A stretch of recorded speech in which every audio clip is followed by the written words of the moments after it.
Ladles and Jelly Spoons, welcome to another episode of the Jamming Tower podcast. That's right, we're a bi-weekly podcast, we decided. Welcome once again to the podcast. I'm your host, Jester, and that is your host, Mirdo. That's me, I'm also a host. Who are you pointing at? I'm pointing at you. I'm pointing at the fans. We don't have fans. Don't say fans, that's so... Oh. My mom loves the podcast. Oh. It's funny, actually. I'm going to immediately divert from Pokemon into what I've seen on Twitter this week, which should be a segment, really, but that would be 3 podcasts that I'd have to fill. So there was a whole thing that somebody got banned from a Twitch chat. And it's actually really funny as well, because not only did they get banned from this Twitch chat, they got banned as their banner said, subscribe for 39 months, which I thought was very funny. And I was like, oh no, the poor person. Anyway, so I was reading through it and everyone's going about how parasocial Twitch is and stuff like that right now.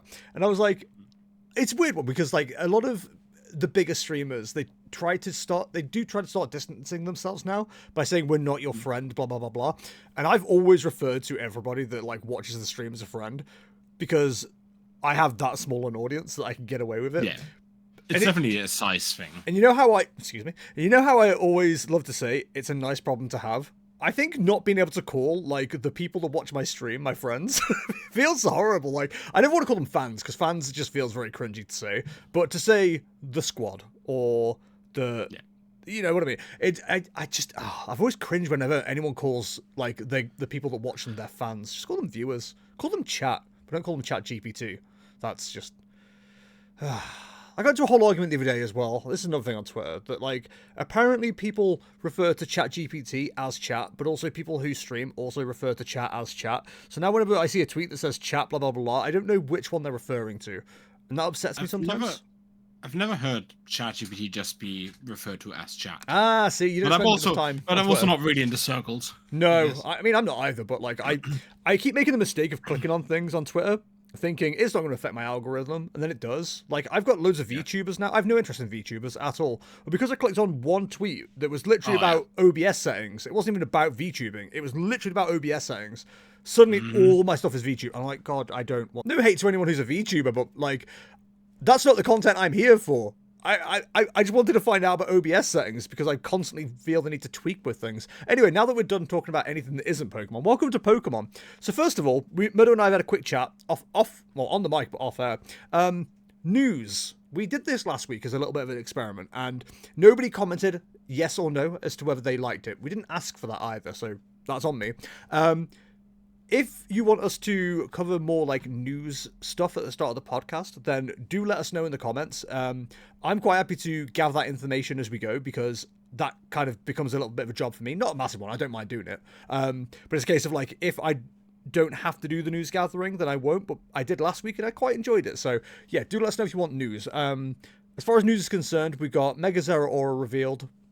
Whatever. And then we got Ascended Heroes. Ascended Heroes so revealed. Real. That's so real, though. I've seen Mega Zero and I was like, yep. Onto the that sure is the same guy but a different color. He looks like Lux right now. Wow, that's so cool. Anyway. Whoa. Yeah, so Ascended Heroes is out with new cards as well. We've not got them up. We've not got anything to look at. And we have more important things that are current, which is rare for me to say. I love future looking. But we have more current pressing issues. So we will do a thing on Ascended Heroes at some point, I imagine. I'm sure we'll have to fill half an hour at some point. But yeah. It's got to be such a big set as well. A lot of important cards in there. The way it looks, it's going to be quite significant as well. Also, if you look... it's probably gonna have all these Japanese starter decks in there, right? No, I don't. Well, for us, maybe, I don't know. I haven't actually checked. Yeah. But yeah, as far as Ascended Heroes is concerned as well, if you're looking for Pokemon ETBs or Pokemon Center ETBs, they're gone. They got put on the Pokemon Center yesterday, and I jumped in the queue as soon as I saw the link, because I wanted to grab one. I haven't caught a Pokemon Center ETB for a while, because I just don't care that much. But because it's Dragonite, and I know Kaya loves Dragonite, I'm like, I've got to try and get the Dragonite one for display. So I jumped in the queue, and it said, it gives you an estimated time now, which is kind of cool. 8 hours. I was like, what? Oh. What do you mean 8 hours? Jesus. Luckily, that came down very quickly. It went from 8 hours to 6 to 4 to 2 to 1, and then once it was on 1, that was more realistic. But yeah, it was a bit concerning yesterday. I was like, oh, guess I'm not getting another one, but I thought I'd try. Anyway, I managed to get one, which is cool. Yeah, I remember like obviously not quite as bad, but I remember back in the day like your Diablo launches, your I think World of Warcraft expansions, like on midnight you have to wait hours in the queues as well to join like servers and stuff. Midnight releases of stuff is kind of crazy. Like, Yeah. you used to have that for physical games, which is like crazy to think about. Now it is just like it is online servers, and it was quite funny. It was one of the man, we're going off Pokemon immediately again. It was one of the things people realized. To us. It's good. I realized quite quickly that like it's great being on a full server in World of Warcraft because there's a bigger economy, there's more people to play with and stuff. So like now so many things are like cross-realm. It actually benefits you sometimes to like be on a quieter realm, because one of the things that used to happen quite a lot is when a new raid came out, for example, you would be in a queue of up to an hour, 2 hours on the bigger servers to get into the realm. You'd have to log in at like 5 o'clock in time for 7 o'clock raid time. That was like a thing World of Warcraft players used to have to do. Now, because it's like all the stuff is cross-realm and things, you don't even have to. Like, you can go to a low-population server and be absolutely fine. So, enough about that stuff. Mirdo and I actually have interesting things to talk about that aren't World of Warcraft. So, we both had League Cups this weekend, and one person hit an important milestone, and the other one... I mean, technically, I also hit us. Yeah, I suppose. Yeah, I hit a milestone too, I guess. So, Mirdo, you had the, spoiler alert, more successful weekend when it comes to League Cups. Tell us all about it. Yeah, so since the last League Cup, since the last podcast, pardon me, I played 2 cups. I like that's my usual rate. I tend to do like one a weekend. First one went a bit unlucky. Gotta just a bunch of stuff where it's like, oh, if like one thing or another thing went a different way, I could have made it into top card and maybe won. One of the decks that went into the finals actually, Mega Manetric dodged me all day. I played Goldengo, sitting like a table next to it. I'm like, please, this matchup is so free. Please give me. Hand me him over. He was running into like 2 balls. He was running into all the good matchups. I mean, kudos to him. He played it well as well, but like, yeah. That was a bit annoying. It's sometimes how Pokemon goes. Like, even if you play like the on paper better deck, sometimes like just the luck just comes a different way. So yeah, I didn't come into Top Cut that weekend. Birthday party on the next day from one of my friends, Raise the Roof and the sorts. Shout out. From my boy Jonas, where also a lot of my loyal viewers of the podcast listening to, and also friends, were at. And we played Yahtzee, and I absolutely creamed everybody. My God, I was so good at the dice. I had like 3 Yahtzees, and I didn't have to put a 0 into any field. I beat everyone. Like, I think the next highest had like almost 100 points less. And they didn't even want to calculate the scores, but I did, because I needed to know how good I was at the dice. So I did it all by myself. And I'm normal and I'm cool, actually. And I'm very good at Yahtzee. You can, if you want at Stuttgart, bring dice. I will have a Yachts off. We can have a Yachts off. You shouldn't be offering viewers a Yachts off. That sounds like... Take your Yachts off when you see me. No, you can't ask people to say, no, you can't do that. Stop. Anyway, so other League Cup, Pokemon podcast, by the way. No, but yeah, we had a lovely little party. We made pizzas. It was nice. Yeah, so League Cup last Saturday at the local, not local, but like fairly local game store I play at. That was also... I won that cup as well, the last one. So I'm the defending champion. Obviously, have to defend the crown. Went in and had definitely a bit of a nicer field into it than I had in the other other cup in terms of opponents. There were a couple of weird decks as well. There was one that made it to top cut. That was the you might have to help me here. The fire starter, the most recent fire starter. Starter. The one that has the metal terror where you can throw away fire energy. Yep, that one. Where you can throw fire away energy fire energy away to make do more damage. Yep. Played that with Festival Lead and made it into top 8. What? Yeah. Okay. I think it was even was he top seed or second? I think top or second seed. He definitely benefited from the fact that there was quite a lot of Goldengos in the field. Yeah. But he ran into the one matchup in the top cut that just didn't really work for him. So he lost there. Yeah, elsewise it was pretty normal matchup spread. Like you had quite a few Absol boxes, you had quite a few Dengos. I don't think there was any Guardi, quite a lot of Dragapult. What you'd expect, more or less. Yeah. Yeah, so in top 8, I played against one of the Pults. Top 8, I played against Pult, yes. Top 4, I played against Dengo, which I was able to blow away 2-0, unfortunately. Went pretty good. They went a bit greedy. They got a bit. I was able to punish them every time. I really love my list because I'm able to play Prime Catcher, and I think Solrock, Lunatone, you can, and like Prime Catcher and Boss and stuff like that. You can really well punish decks that go thin or can't manage to set up that well. I think that's just a good thing you can do really well with this deck, with this build at the very least. Yeah, and in the finals, I played against my boy Julian, and we decided to. I go to points, he goes to mat, as is tradition, and yeah, I'm now finished with cups. I now have the maximum 200 points in League Cup points, 51 from challenges. That's 1 first and 3 second places. So that's 9 points I can still get. Maybe I'll bother.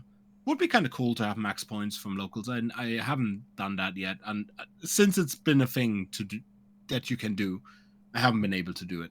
So yeah, that could be a fun little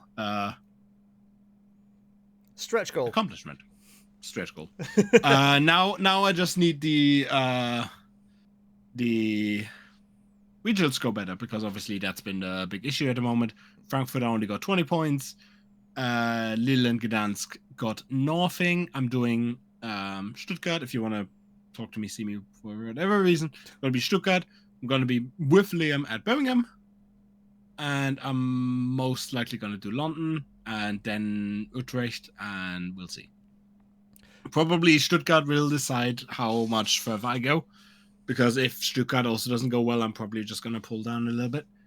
Definitely doing Birmingham, but everything else is kind of in the balance at this point. Yeah, I mean, like, we talked about this on the last podcast. That was very much how I felt last season, and I didn't even have, like, the 20 points from regionals at that point. Like, once we got to Birmingham, I was like, yeah, I'm not doing any more. Like, this doesn't go well. Speaking of Birmingham, by the way, slight deviation. By the time you hear this, because it will be out on Thursday, registration will have gone out for Birmingham as well. So why I'm giving you this notification, I don't know. But you'll either see two parts of the Jamming Tower, or none of the Jamming Tower at Birmingham. I mean, I'll still go, but we should be registering for TCG, so I'm looking forward to that, especially now that I found a deck I enjoy. Yeah. Speaking of that deck I enjoy, I played its worst version this weekend, which was real fun at League Cup. So by what I mean is there is it gets much better in the next set, and literally because of like the addition of one card. Well, 3 of one card. Anyway, so I went to Boards and Swords Hobbies in Derby, which is run by a wonderful judge friend of mine, actually, Paul. Shout out to Paul. We had a great time. It was fantastic. I met a few people there that recognized me or knew me from like the content and stuff like that as well, so shout out to you guys as well. Yeah, it's one of my favorite things about going to local stuff now is people going, oh, I've seen your content, or I've seen your Metafy guides. That is, first of all, thank you so much. If I seem awkward and not thankful for that, I don't know how to deal with that kind of thing. I really appreciate it though. So thank you. Shout out to you guys. You know who you are. But yeah, so I actually made it into Top Cut undefeated, which was very cool.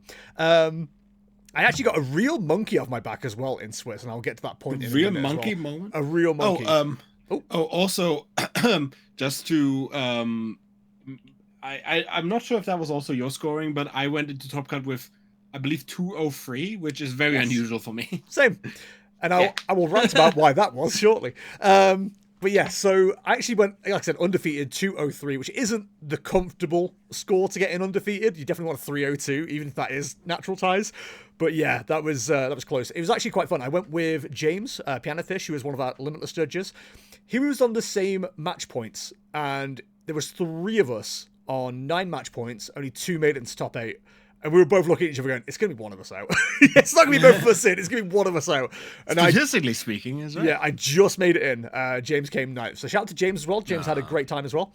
So just because I haven't had... What's he on at the moment? Goldango. Yeah. So just to go through what I played Mega Kangaskhan Bouffalon, which is somehow one of my absolute favorite. I feel like I would have really enjoyed Stall Snorlax if I ever put time into it. I'm realizing I actually like these terrible decks that ask questions of everybody else. Like, I don't need to do anything. I just put the thing there, and then I go to you. Can you do 440 damage? No. Then I'll be healing this and then knocking you out if that's okay. The deck is for awful people, which is why I enjoy it. 440. Yeah, so you've got 300 base, you've got 50 from the Bravery Charm, you've got another 30 or 40? 40 from the Lively Stadium, then 60 defense from Bouffalon. So it's actually 450 you need to hit, I think. Yeah, 450, which, okay, even better. Can you hit 450? No? Oh, well, I'm going to send some off Monkey Dory, and then I'm going to hit you for the amount of damage. I don't need to flip any coins, by the way. I've just hit you for the Monkey Dory damage, so... What you got next, big boy? The next, like I said, next set it gets even better because not only can I just heal that bit of damage with Monkey Dory, but I can also throw Ice Cream at it as well to make sure I do not get knocked out next turn. It is insanely good. I love it. Anyway, so first of my matchups was Dragapult Charizard, which was a nightmare because I was like, I know how to deal with Dragapult. I know how to deal with Charizard. I don't know what to do when it's both of them. Like, I can set up for one, but then get my ass kicked by the other. But that was good time. That was a win-loss. It was fine. We didn't even set up for game 3. I think we had like a minute left or something. There was no way that was going to finish. Next up was Dragapult Dusknoir, and as mentioned, I knew what I was doing with that one. That was a win-win. It was literally, you just set up Kangaskhan, you get your Bouffalons up, and I made an amazing play, actually. This speaks volumes to my inexperience as well, which obviously you can only learn by doing. So the game came down to, it would have been a tie if it weren't for the final play that I made, which was they put 6 damage counters on my Bouffalon, and I was like, oh, that definitely gets knocked out next turn. And I think I was in a position where we're on 1 prize card each. So if that got knocked out next turn, which it absolutely could have, then I was out. So I was looking, just like racking my brain, trying to figure out what was going on. And I looked at my hand and went, oh, I haven't attached return yet. I've got Mist Energy. So I just attached the Mist Energy to the Bouffalon. They had like not many cards left in hand either. I can't remember the exact sequence of events, but I think I couldn't get a knockout because they tried to stick me with the Kangaskhan that didn't have any energy, and I had a penny in hand, but I was like, well, the other one's only got 2 energy on it as well, so if I just get that up first, kind of leave it in play and just see if they've got any answer to it, and they didn't. So I pennied that up, brought up the next one. They'd put Pheasantipede into the active because they knew I couldn't one-shot that because of the board state we had. So I managed to hit that for 200, couldn't take the knockout because I didn't have any Monkey Dories at the time. Something like that, I think. And then they retreat the Fez into the Dragapult, didn't hit me again, and I managed to boss up the Dragapult, boss up the Pheasantipede for the final knockout. It was some sequence like that. But anyway, putting the Mist Energy was the big play, and they looked at me and went, that Mist Energy was huge for you. And I was like, yep. It took me far longer to realize, far longer than I would like to have admitted to realize that was the play. Because I was like, can I get Bravery Charm? No, they're both committed. Can I do this? Can I do... Mist Energy. I've got Mist Energy. I can just put that there. Not a problem. Sometimes it's just kind of tough to see those plays. Yeah. It's just... So now that I know it's there, it's not going to be a hard one to make ever again. Yeah.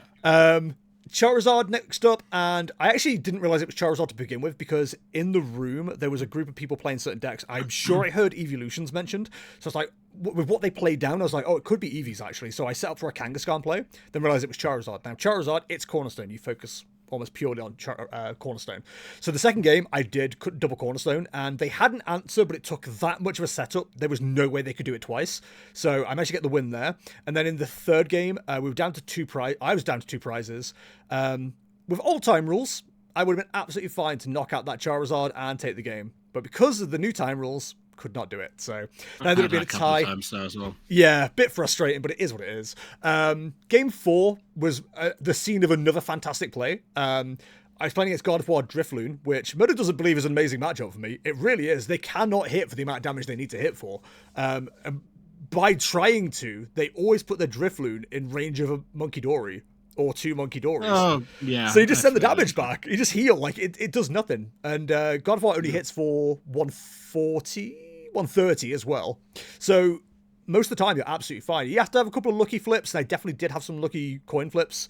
I did have 1 double heads, which went crazy. Didn't need it, but it was enough. Like, once they're on the bet, like, if they try and retreat it, you just, like, move Monkey Dory damage over again, because there's always damage in play to keep moving around. You always have 2 Monkey Dory set up. But this is why it was the scene of an absolute crime. They brought up... I think they Iona'd me to, like, 3 or 4. It wasn't much at all. I had 2 Monkey Dory in play, 1 Dark Energy. They Iona'd me. They put Screamtail in the active. They hit me for 30, and then put the damage counters on both my Bouffalants. My hand was a Nest Ball, Energy Switch, and another Dark Energy. So the Kangaskhan stayed in play. 2 Monkey Dory on the bench already. I Nest Balled for a 3rd Monkey Dory. I put a Dark Energy on one of the Monkey Dory. I sent 60 damage over to the Flutter Mane, and then I Energy Switched the other Dark Energy onto the other Monkey Dory to heal 90 damage off of my Kangaskhan, knocking out their Flutter Mane, leaving there with 2 prizes. And I said, you put up away if you like. And it just, it just snowballed from there. It was amazing. Like, both of my wins were like double wins. It was really good. Then, cool, yeah. Speaking of the monkey off my back, if you've been a long-time listener of the podcast, you may have heard me mention I've never beaten Ethan Wild in Swiss. Still haven't, but at least I tied this time. Because usually... No, I'm not kidding you. Every cup we've played Swiss in, me and Ethan, we've always been... Probably round 3, I think it is usually. We always end up catching each other as Swiss then. And then he ends up, like... Not donking me, but, like, I usually double brick and just get my ass absolutely kicked. I felt like I did a really good game against him. So the first game was a win, second game was a loss. Third game we didn't really have time for, but it was the first time I opened Trolley and I just filled the board. I had everything in hand. It was just amazing. So if that game could have continued, then we could have done something, but we didn't really have time to finish it even with old time rules. So yeah, that was really fun though. So like I said, stuck into top cut 203. My first matchup in top 8. I'm like, hell yeah, feeling pretty confident. Yeah, ready to go. Crystal. It was Crystal Absol. Now, yes, I run Cornerstone. I do have some form of I can get through Crystal. The problem is I hit for 140. And without buffing up my own health, I just die to weakness. So it is not a good Crystal answer at all. Yeah, it's not a good Crystal answer at all. So... But... Go on. Crystal... Oh, does Crystal also have... Shred. Thing? Shred? Also Shred? Yep. My god. Pokemon love printing wall Pokemon like that with a Shred attack. I don't understand the logic of it. But yeah, not only did that happen, but also I got the infamous... so it was Crystal Absol, Mega Absol, I should say. I got Terminal Period did as well. Like, the 6 damage counters got moved over, got knocked out by that. I was like, come on. So yeah, it wasn't my top 8, but it's the first top 8 that I've had this season. I've done 2 cups, although I said to Mirdo earlier, I don't really count the first one because I didn't really want to go. Like, I kind of committed early to it before, various announcements got made. And friends of mine wanted to go, so I was like, fine, I'll still go. I'm the driver. I didn't really want to play. I think I took Ancient Box. I can't even remember what deck I took. I lost twice, and then I was just like, I'm done. I dropped out and went to Taco Bell. Like, I don't really count that as an actual even attempt at a cup. I wasn't even seriously playing, so... For my wants, I'm 100% on points right now for cups. So we'll see how that continues. And like I said, I've got a challenge this week as well. That one's at Manaflux. So a bit nervous about that because I know there's a room of people that potentially play Alakazam. There's at least one person at our locals that plays Alakazam, so that's not a great matchup for me. But for the most part, I'm pretty comfortable into most matchups. So we'll see how it goes. It felt pretty good. I mean, I think you can beat Alakazam because it's bad. Anyway, bad. What? Alakazam's not bad. It's not great. No one said it was. Just said it wasn't bad. Yeah. Yeah. So you already locked in pretty much for Birmingham, which is interesting, which is still 2 months away almost. I mean, obviously the regional next week, so I would say, yeah, just for put a button on that then. I don't have any interest in any of the current meta decks. I just don't find any of them either interesting enough or fun enough to play. I will say, Dragapult is interesting to play. I just don't find it fun to play. Like, I need both of those categories filled, and neither of them are filled for me. Some would argue Mega Kangaskhan isn't interesting to play, but I think it is. I do enjoy, like, having to figure out the puzzle of how to set up and where it's safe to, like, if I don't get Precious Trolley, for example, what is, like, the optimal Pokemon to get from Nest Ball this turn? Like, I can't necessarily just get Bouffalant. What's the point? They'll just knock it out. It doesn't reduce any damage to Kangaskhan. Does it make more sense to get Munkidori, attach energy there, and then start moving it back over? Like, there's so much to, like, think about that people don't really necessarily look at on the surface. Now, I might be trying to make it sound like it's more skillful than it is. Maybe it isn't, but like I said, I do enjoy the deck, so I think for me, I'm quite locked in on that. Like I said, Birmingham is a while away, but it's better to be locked in early and enjoy a deck, I think, than do what I usually do, which is get to the week off and go, I'm between these two decks. I don't play either of them very well because I keep flip-flopping. So I think That's what I've been doing. yeah, once I'm cleared on the challenge on Thursday, I think it'll be there'll be streams of me just playing Kangaskhan Bouffalant because I really want to get the practice in. I've got ideas of what cards to add to that deck. Like, this is a deck that, like, I can't just turn to the big players and go, oh, this is what they're playing. They seem to all agree on these cards and these cards. I kind of have to go, like, oh, actually, I'm pioneer is not the right word, but, like, I'm one of the few people that, like, is on the archetype that I know of. I need that to actually believes figure in it the out. deck properly. Yeah, I need to be able to figure out what's going on. So, yeah, I'm looking forward to playing it. Yeah. For me, it's also a bit of a weird one. I do feel like I do enjoy playing Dragapult. Like, currently, I played it at the beginning of the year in Stockholm in the regional in March, I believe it was, or April. Long time ago. Yeah, it was a while ago. I enjoyed it, but I never could really get, like, proper with it. And now I think with Hilda, for example, adds a lot to the deck. I really, really like the deck now. But one thing that does suck a little bit is I think Psyduck feels a bit annoying. It's just a bit too much of a umbrella safe for everything, and just feels like just unfun to play against. Are you not a Klefki believer? No, not in Dragapult. Fair enough. I think in Zada makes sense, but yeah, it's, I don't know, like all the counter you can play against Dragapult just always feels a bit Fair enough. So yeah, it's just it just takes a bit of the fun of, because it feels very cool to, like, to set up, play Dragapult and set up and, like, get yourself in a good position, and every answer you can play against Dragapult always is no, actually just a big no. So it's annoying because, like, it feels very fun to like do all this, like, setup and do, like, all these intricate plays, and then, like, oh no, never mind, here's Lily's Clefairy or whatever. No, here's Psyduck. Actually, no, you can't do that. No, you can't. Oh, you cleared it. No, actually, I'm getting it back. It's one of those things that I ranted about not long ago on the podcast. Like, I hate when they just print, like, a card that says hard no. counters. Yeah. They could limit stuff, they could ban stuff, but instead they're just like, no, here's a hard counter. And most of the time they're not even good. Like, for the you can work around these things relatively easily, but, like, they're just not interesting at all. Yeah. But yeah, at the moment I'm pretty locked in on Goldengo. It feels like possibly the best deck in format at the moment, in a weird way. It's not winning tournaments, but it does feel like it's the most versatile and the most, like, I can win against everything. Well, let's figure out what's going on ahead of Stuttgart Mirdo. We've got 2 of my tournaments to look at as far as results are concerned, and then we can look at what the general Limitless audience is saying when it comes to decks at the moment too. So we have Jester's Weekly Casual 31 Phantasmal Flames, thumbs up emoji, because I'm only limited to 50 characters, so I can't really type as much as I want to. We have 1 to 14 as far as a top cut is concerned. We have, and I'm not going to go through the names, you know who you are if you're in these tournaments. We have the champion of this tournament, Mega Lucario. We then have Goldengo Joltik, or Joldengo? What are we calling it? Joldengo? Joldengo, yeah. That sounds right.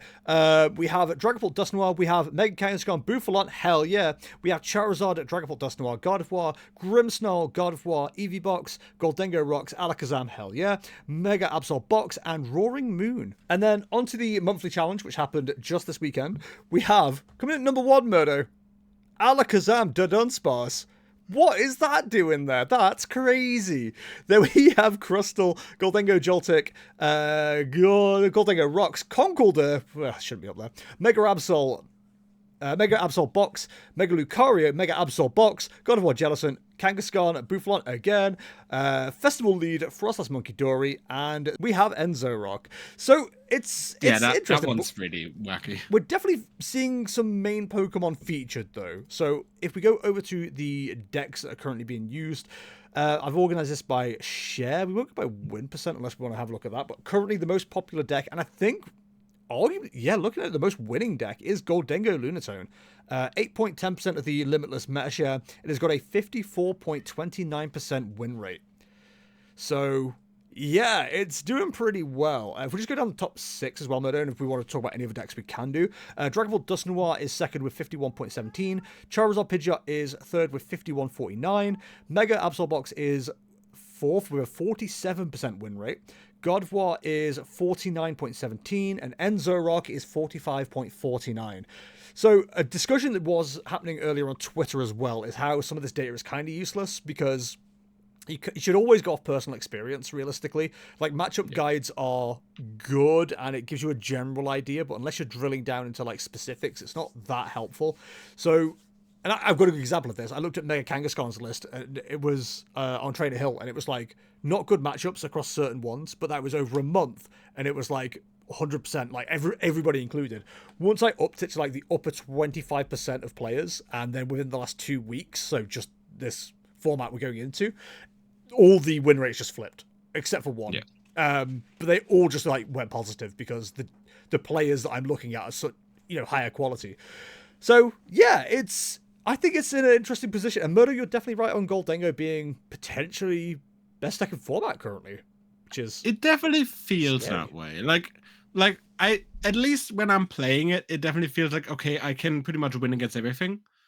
There's always outs. There's always ways to do it. I think also there is ways of playing it extremely straightforward, but there's also ways to play it a bit more into crit. I think I was a bit annoyed. I was a bit annoyed with Lunatone Solrock at the beginning. I thought that just doesn't really, like, it's just a bad design. But it honestly, I kind of like it. It feels pretty good, especially because we have a lot of retreat lock at the moment. Yeah. So I think there's a pretty good amount of, okay, this is very powerful and you can do a lot of early pressure, but also we're printing a lot of basics that are out of range for Solrock. And also it is a bit of a danger to play if you are playing against decks that are playing Yveltal, that are playing what's his face, Waterpon and all that kind of stuff. So also, as we are recording, you can date this exactly if you like. The Twitter account PokeHive is posting their the data they post, the matchup data for all the decks from online tournaments at the moment. So I have the sheet for Goldengo up, and most of the decks are at least 50-50. Most of the decks are around the 50-50 mark. Some that are over the 50-50 are Enzorock, which is almost at 75%, which is rough. Yep. Lopunny Dusknoir, which makes sense, and Gardevoir, which does feel accurate. Everything else is pretty even. One thing that I noticed that is quite interesting is that Alakazam Dunsparce is quite bad, only 32% win rate, which I guess makes sense because obviously Goldengo will not really play Hand Disruption, and that's kind of the one way you can defeat Alakazam. Probably the best way to do it. I do play one Iono because I'm special like that. No.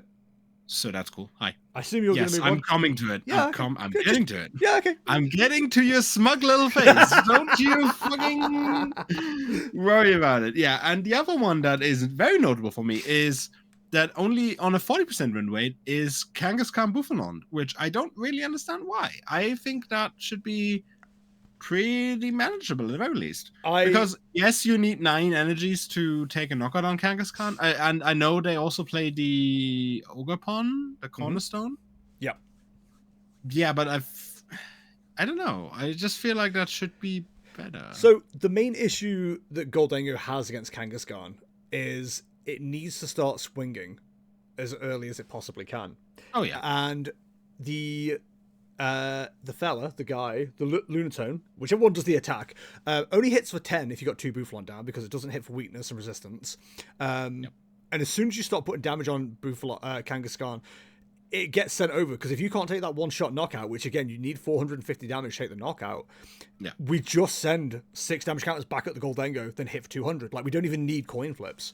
So it's actually quite a difficult matchup. Now, I think generally the pattern you're going to see is like 2 knockout, we take 2 prizes, you take 3, and then it's like we take 2, and then it's like, can you manage 3? And we just move counters around. Like, it seems it goes really well for us. And like I said, we've got Cornerstone, which can get involved as well. I will say, and I was going to highlight this with Goldango, there is quite a mix between like what is being used. It's all megas, but you got Mega Lot Bunny now, which I think is a really good answer, because that does quite a bit of damage. You got Mega Lucario, you've got Mega Mawile. If I was a chooser, if I was a mega chooser when it comes to Goldango, I think Mawile's still my personal favorite. Because I just think you have to telegraph yourself a little bit too much when it comes to the other two. Like, if I've become a big fan of Mega Mawile now. Yeah, if I see either of those go down, that's exactly what I'm targeting. Like, I'm not even going to mess around. I'm taking out the little babies, the ones that could actually cause me a problem. So yeah, I think the Mawile is definitely the shout. It's still not foolproof. I was talking to Mirdo about this. If Cornerstone's fully buffed up with health, it still doesn't get one shot. And if we see the Mawile go down, again, we're just going to target it, and we can hit that twice, 3 times before the swing can happen back to us. So it's an awkward. There's no easy Cornerstone answer. I think you just kind of have to hope that like there's no gusting available. So yeah, it's certainly an interesting matchup, and I wasn't expecting it to be that. Like, when Mirdo was talking to me about it, I was like, oh no, I've had no problem with Goldango. I actually hadn't seen what the stats look like. I'm looking at Limitless right now, and it is a 36.54% win rate for Goldango over Kangaskhan. So yeah, that's kind of mad. I haven't played against the Mega Kangaskhan yet. I have played against the Absol, Mega Absol, which obviously is a bit similar in build. You obviously have a bit of a different set, but I also played against one at the cup that has 2 Ogerpon, 2 Cornerstone as well. So quite similar in a way. I definitely got quite lucky, because in that matchup because it's kind of a race to Cornerstone and to Mawile. Because like the more time you get them to set up, obviously because they need 1 turn for the TM evolution, not Turbo Energize. Turbo Energize, thank you. And you need realistically 3 energy attachments, because obviously if they can help it, they're not going to place down a free prizer. For you to get energy, to get prize cards, so the first attack is more effective. You most likely need to rely on the second attack, which is 260, clean knockout. If it has Brevi Charm, if it also has Lively Stadium, then you don't take the knockout, but obviously you have Stadium bumps, so that's not that big a deal. Yeah. So I was pretty lucky against Julian, who played the deck, that I was able to basically get an energy onto my Mawile turn 1 every time. Once I benefited from the fact that I knew what he was playing, because he flipped over Monkey Dory, and if I didn't know that he was playing this deck, which I couldn't have known from just seeing Monkey, I wouldn't have Nest Ball, Mawile, Energy Attach. And that just gave me a huge advantage, because I was able to swing into the Ogerpons immediately, pretty much, with 3 attachments. Because obviously when they get their Turbo Energize done and they get to Gust and swing into it, then I'm having a bit of trouble, because again, I need 3 attachments to take a knockout. So if I am not able to do that immediately, and they get to have one shot in, I'm then in the ropes because they are probably able to take it out with a second cornerstone. Yeah.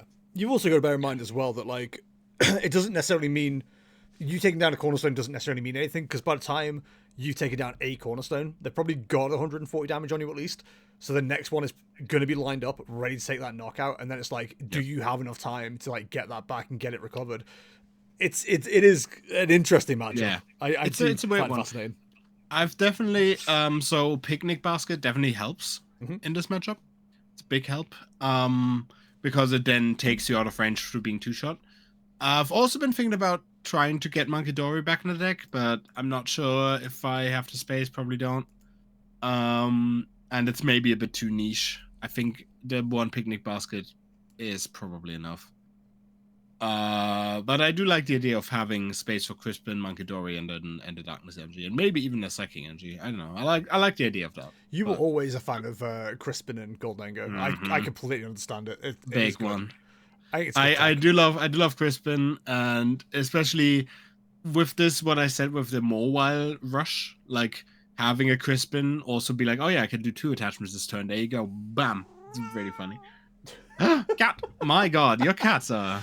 It's because it's food time and they're being arses. Right. Unfortunately, this is the best time we can record, so they have to suck it up.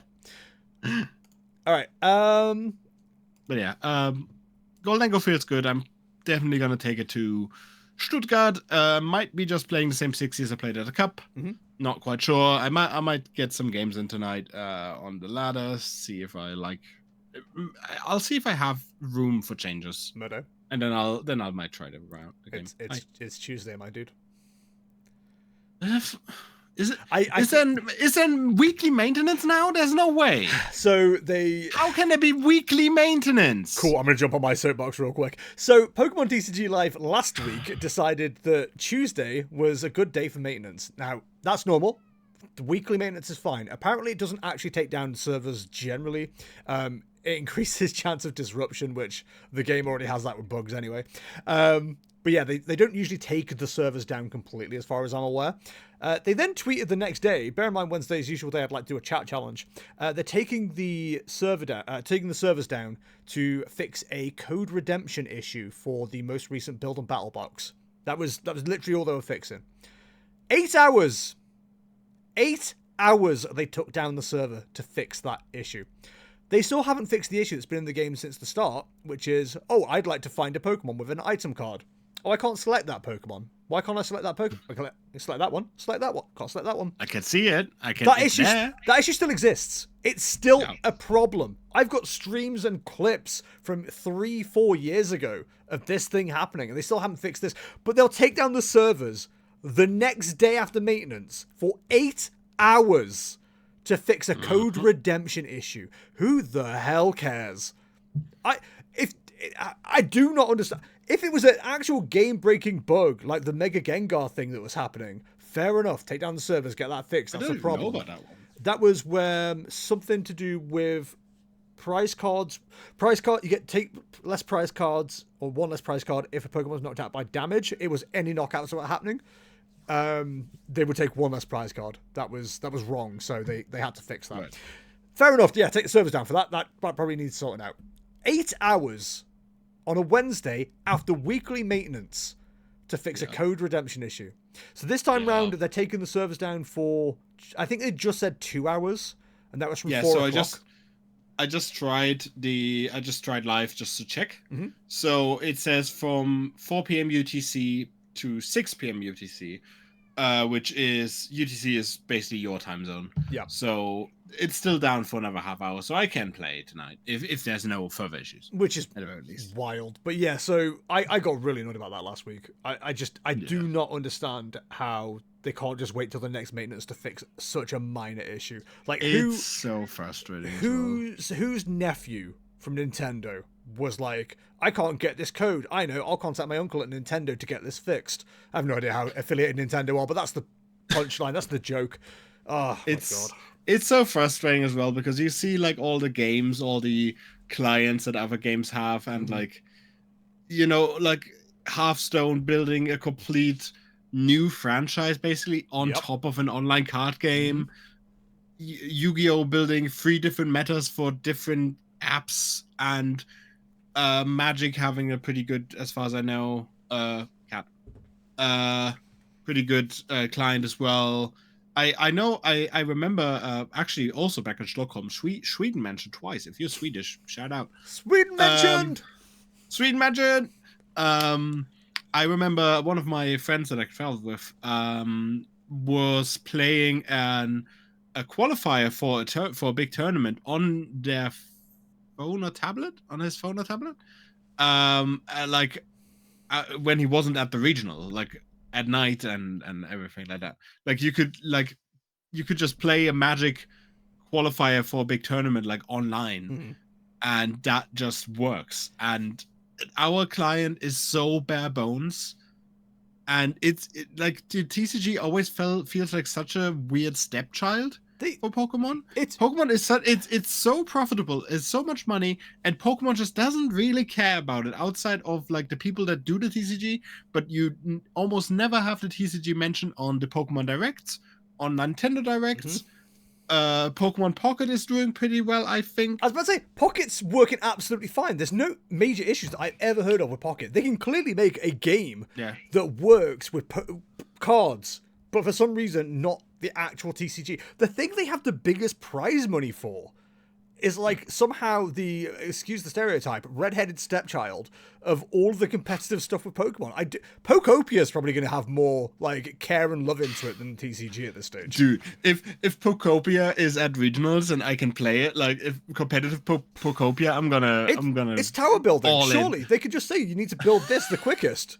Here's an island. Go for it. You got to find all the resources. I'd quit immediately. I'd stop. Oh hell yeah. we if Pokemon doesn't do it, we make a tournament. Jester's Pokopia Invitational announced right here. We have flashcards and we just go, okay, we need to build this. We've got a randomly generated island. Everyone's got it. It's a flashcard. Taj Mahal. Go build it. Like this board game with like the little colored blocks and stuff. Yeah. I don't know if you've ever seen that. Yeah, we start Break, I think it's called in Germany. We start you off with a Bulbasaur, a Squirtle, and a Charmander. It's up to you to find the rest of the Pokemon that you need to build this and find all the building materials on the island.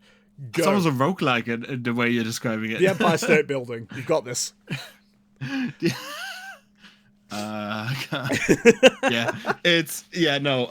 a bit off track there, but it is almost embarrassing how the TCG just doesn't have a good client. The dumb thing is, as well, is we have simulators that work incredibly well that are fan-made. Like TCG Masters, I talked to you about that when I was like heavy testing last year. I would self-test on that with no issues. And I hate to say it, the shuffling never felt awful in that either. I never opened bad hands. Well, I just occasionally did, but it made sense when I did. You know what I mean? Oh. I was about to say it feels extra weird because Pokemon has been okay about the VGC with like the Grand Challenge, but then I remembered that that's also a very recent development, and before it was also very bad, and that's why Showdown exists and is so popular, because Pokemon has been quite bad about allowing and nourishing competitive Pokemon. Well, more Twitter discourse from this week was like, is it time to bring back the Players' Cup? Now, that happened before I got into Pokemon, so I don't fully understand it, but I understand it was online. Yeah. We just couldn't do that at the moment, because I tweeted about this earlier. The people behind the scenes would lose their crap, because I've been a Limitless judge for a good while now, and I've seen the people that are like screaming at people who aren't getting paid, me, Piano Fish, other people, because we won't restart their round because they've had a game-breaking bug. We shouldn't have to be dealing with game-breaking bugs in the first place, but that is going to happen with a Players' Cup. Now, I'd love to see some online stuff for TCG, don't get me wrong. I'm not poo-pooing that specific idea, but the client has a long way to go still before we can even do stuff like that. Like, they don't even have a tournament feature like they did on TCG Online, and that was really fun. That was basic. Yeah, but it was also very basic. Like, you couldn't really make any custom tournaments in the client, which I think should be a basic feature, by the way. I agree. But I remember days when we were all in the call and we were like, okay, let's enter this tournament all at the same time so we can play a tournament together against each other. And we're like 6 people all in the same tournament. So these tournaments in TCG Online, always 8-player brackets. I think there was always one going on for standard, one for expanded, and one for theme decks. That sounds right. Yeah. So these tournaments would always start once one was full, and you needed like this extra currency for some reason, which was called tournament tickets. I don't know why they did that, but you had to, whatever. So that was extremely basic, but it was a fun little thing, and you could earn, like, if you were good, you could earn a little better rewards. I think that was the only way to earn tradable tickets, tradable packs from inside the game without entering codes. Because back in the day, you could redeem codes and then use them as trade currency, and that made them quite valuable. And now they're useless. It's So for those who you can win them at tournaments. For those who aren't like old heads like Mirdo, literally booster packs were currency. Like every card wouldn't be exact because the market was fluid, but like for argument's sake, a Palkia V-Star would be like 30 of the most recent boosters. Yeah, and people like. Their own economy was made. Like people would go, okay, now this booster's the thing. So for this set booster, we want 3 of the old one or 7 of the one before that. Like people had like a whole economy behind it. It was kind of cool, but at the same time, it definitely supported the idea of like spending as much money as possible to buy like boosters. Like it wasn't pay to win, but it was pay to win. Like it was. Yeah. If you just start up the game, you would not have a competitive deck. Let's put it that way. There was also no easy way of getting one. I will say I don't really want these days back. I think it had some good about it because, like I said, there was a bit of a secondary market. Code cards had a good value because of it, but the way of now, where TCG, at least if you played in the old days, like I don't know how it is when you start now, but TCG Live at the moment feels pretty good because you can basically just get every card you need, and basically treat it like a simulator, and don't need to really deal with the whole like farming for items or like farming for currency or buying code cards from a weird guy from Denmark and all that kind of stuff. I think that's the one thing that they maybe got right, maybe not right, but better. The whole economy. Even though they're tweaking that all the time as well. But yeah, it's it's a bit of a thing that I guess I miss in a way. It's not I miss it, it's more nostalgia at this point, I guess. Well, maybe we should probably actually point out the fact that there was an actual trade system in the Pokemon trading card game online, unlike the Pokemon trading card game Live, which doesn't have a trading system, even though trading is right there in the name.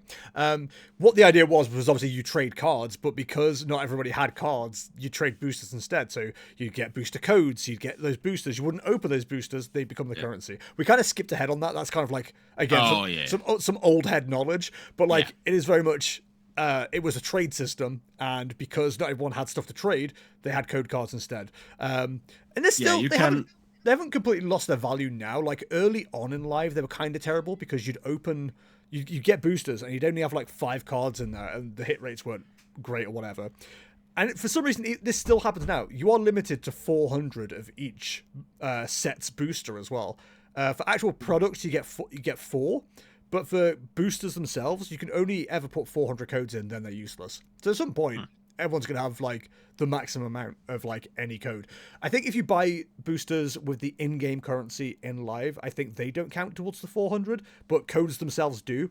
But yeah, so now they have actually made a change where it is 10 cards again, and they all of them have a chance to be a better than like common or like that slot. They all have a chance to be better than what they should be, which is kind of cool, and you get a lot more now.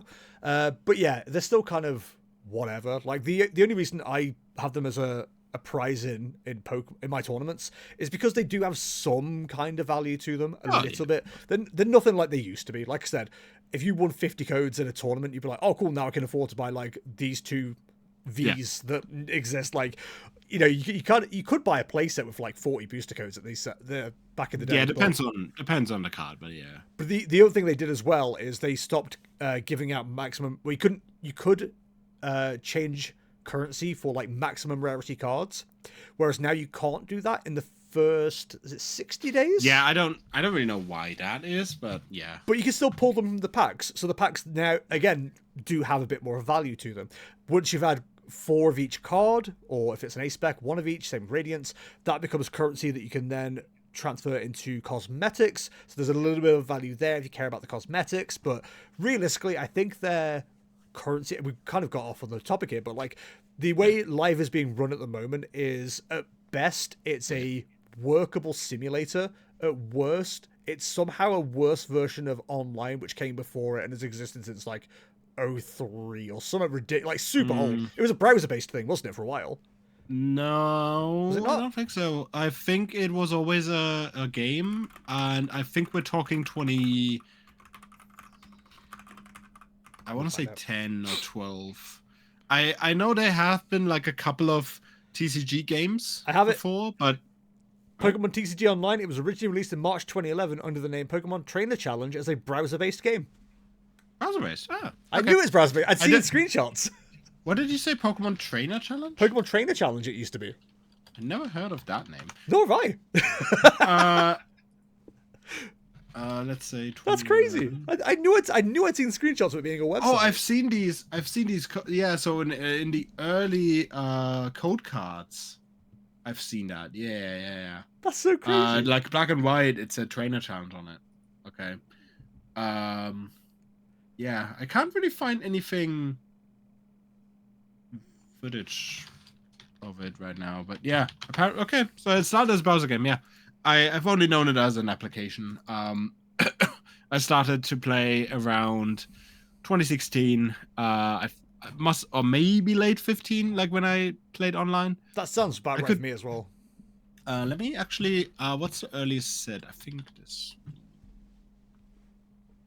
Pokemon Breakthrough TCG, I believe. Was I definitely the first one remember. I remember attending in person. I remember one of my first decks definitely online containing Break Pokemon.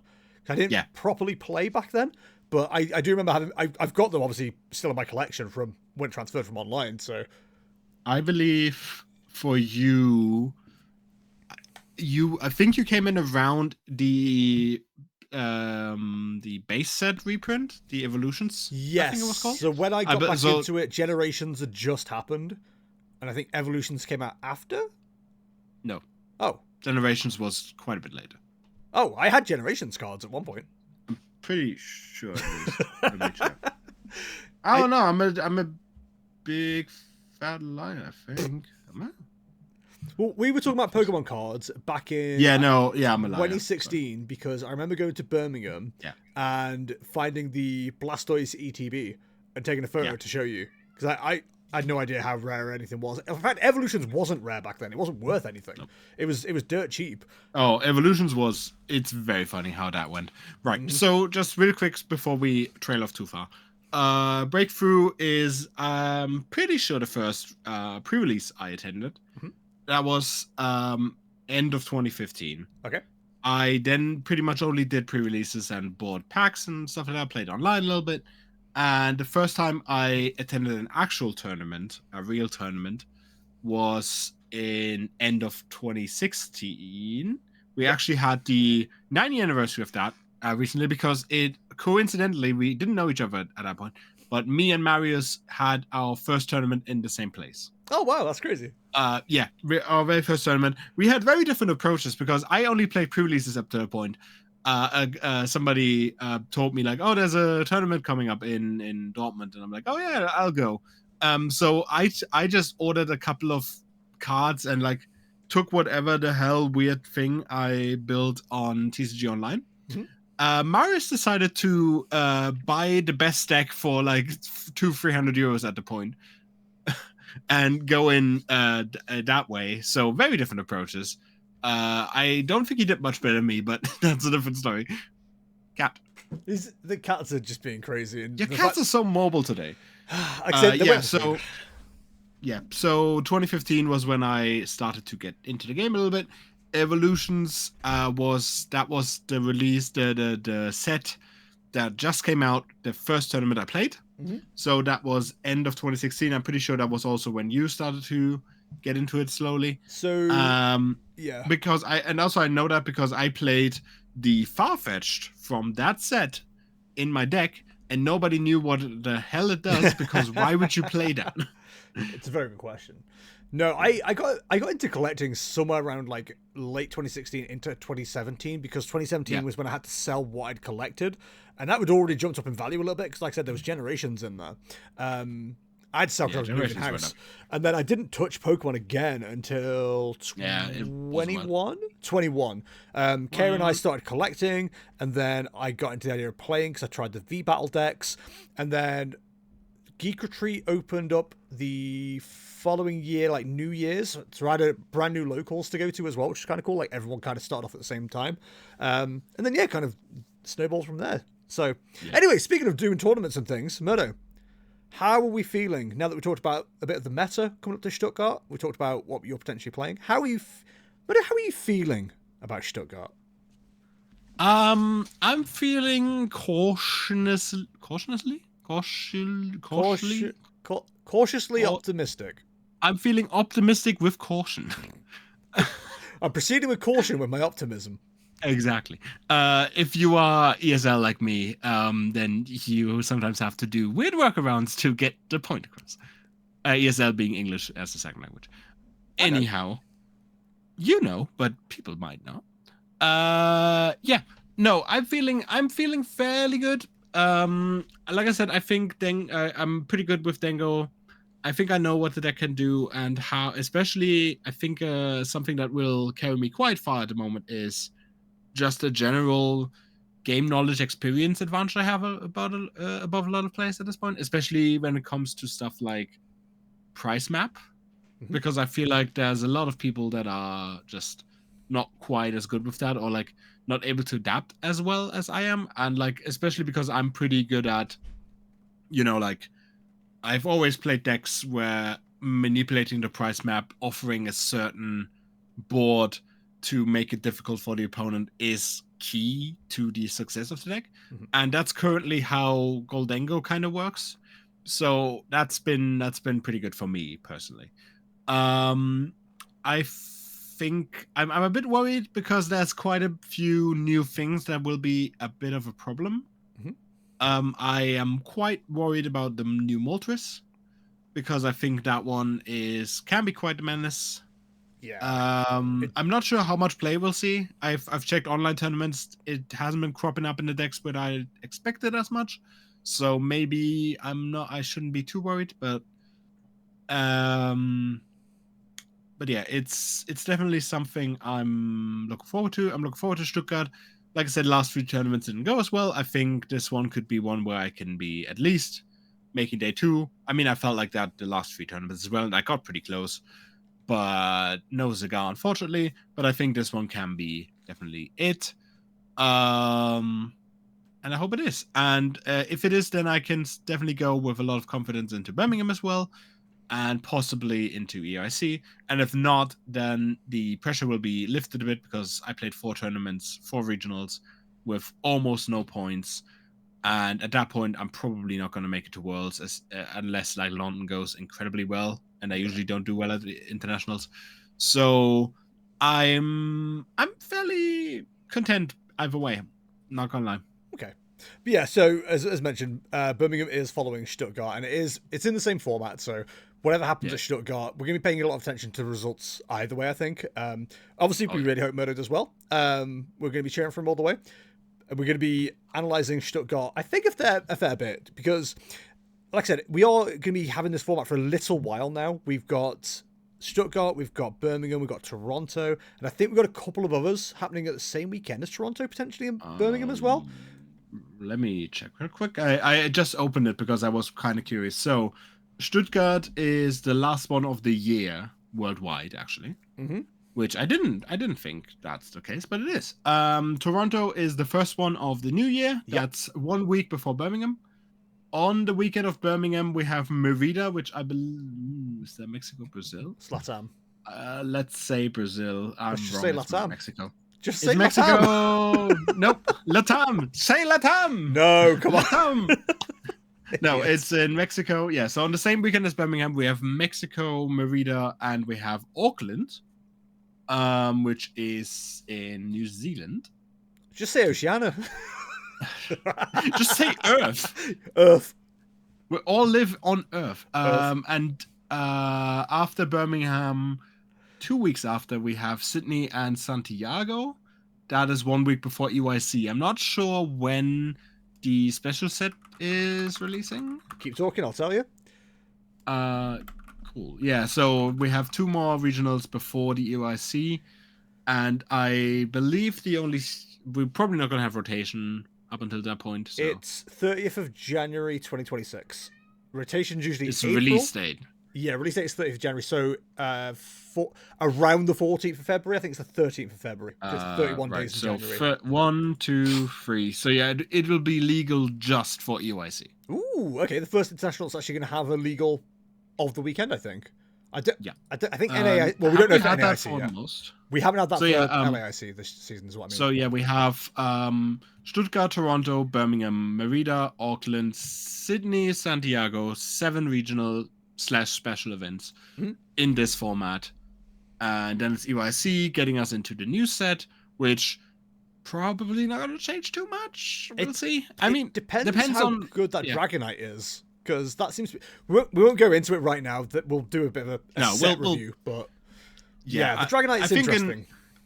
In a week or 2, we can probably talk a bit more comfortably about what's going to be in that set. Yeah, and then we can have like a proper chat about it. I think, especially.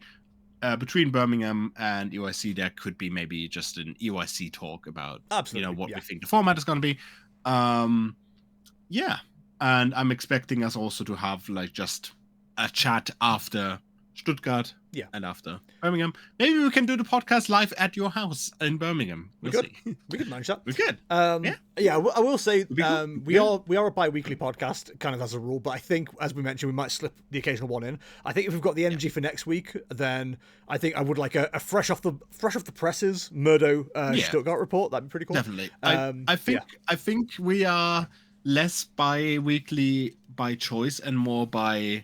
I think we try to be weekly as much as we can, but a lot of times it comes down to, we just don't really have much to talk about. Yeah, I'm going to be real. Week. Like, I was that tired by the end of today that I was like, I might just call it off. But because Mirdo was actually like, no, I've got home early. We can go. I'm like, cool. We'll just get it done. We'll knock it out. As you can see, I'm already in pajamas. I'm wearing my Grinchmas snuddy today. I think what I might do is wear a different snuddy every podcast. Yeah, it does. It makes my beard glow green, which is weird. I've only got like 2 snuddies though. Kaya's got a different one, so I might steal hers. But we'll see. How many of these do you have? I have this one. I have the breakfast one. Kaya's got a breakfast one as well. And she's got a pink one with donuts and stuff on it, I think. Ooh. So I might wear that for the next one. Yeah. It was cold when I got home. The heating hadn't been on. So I was like, I'm just going to throw a snuddy on. I'm not going to bother throwing. I've worn my uniform all day. So I'm just going to throw my clothes on. I don't really have a proper uniform. But like, because it's really cold in the UK at the moment, I'm not just wearing like my normal stuff. I'm wearing my insulated like long sleeve, then my t-shirt, then a jumper, then my jacket. And then on the bottom half, I've got my waterproof trousers. Then under that, I've got a pair of joggers. And I got some nice thick socks as well. Like, I'm getting roasty and toasty because it starts off cold, but like by midday when the sun's been on you a little bit, you're like, God, I don't take everything off. This is horrible. It's legit been freezing in Germany. Like we've had minus 15 degrees. Oh, okay, not that bad. Jesus. And minus 15 at night. And during the day, a couple of days we had -4, -5, -3. So yeah, it's been rough. I think it's going up a bit for next week. Yes. Not really sure what the weather situation in Stuttgart is, but I think Siberia's got a lot to explain.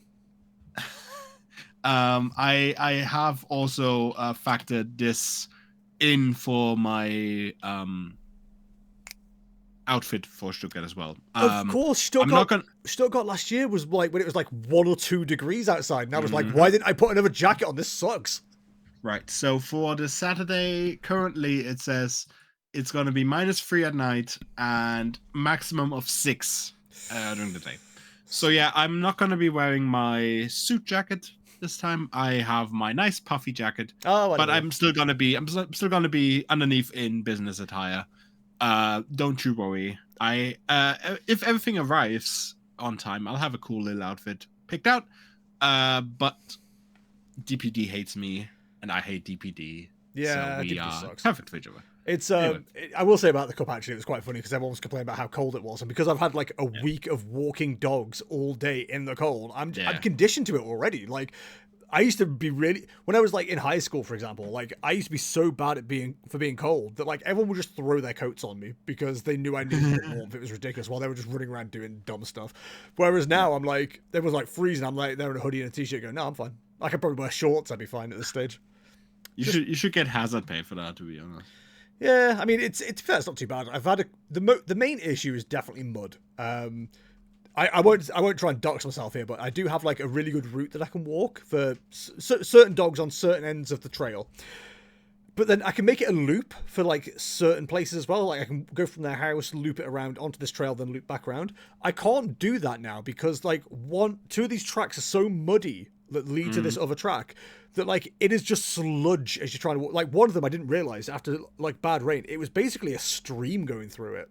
Like it was that waterlogged, it sucked. So now I now have to like put the dog in the car and take him to somewhere else that's just like better for walking. It's funny because the owners don't care, like as long as they get the walk. But it is quite funny that I now have to throw a big dog in the back of the car and just go, right, we're going down to the pools. But what if that stream was frozen over? I could skate on it. I did actually have like the dog. That's really funny actually. The German Shepherd Husky cross that I walk, he tried to go. He was going a bit loopy because there was dogs on the field, and so we always get out from the trees. I then give him like 3 treats because we've got a whole system. If there's dogs around, he starts getting a little bit. Ooh, I can be a bit naughty, a bit hyper. He tried to do that on an icy path, and I didn't realize it was icy. So he'd like kind of jump and flip at the same time, but like kind of like slide and be like, "What? Why am I over here now?" And like it was really funny to watch him just go all over the place. Bear in mind, half husky cannot handle the ice at all, apparently. And I realized it was slippy and just started sliding my feet like I always do. It's one of the things I love about icy paths. I've learned you either walk on the grass because the grass at worst is muddy, but at least you can walk on it if you've got grip. When it's a flat icy floor, I just slide my feet like I'm skating. And I've never fallen doing that. Whereas I watch people trying to step and you just see them like lose their footing and just go. Whereas I just never lose contact from the ice and it just works really well. Anyway, that wasn't Pokemon, that was ice. So Mirdo, unless there's anything else, is that a podcast? Yeah, I think it's a podcast, dude. We've talked for a long time. We jumped through all the topics. Basically, aerobics. We did linguistic and verbal acrobatics. And it was quite exciting, wouldn't you agree? Would you agree, chat? I'd agree. I'm asking chat, not chat GPT. Yeah, no, I think we had a good podcast today. Cool. And we'll have one next week with Stuttgart news. Hopefully. But yeah, let us know how you feel about actual news stuff. I mean, listen, I'm not one for... I listen to a lot of Pokemon podcasts, and I obviously hear news from them, but most of the time I see it on Twitter, or I see it via PokeBeach or whatever first, so I'm like, not that bothered about news stuff myself.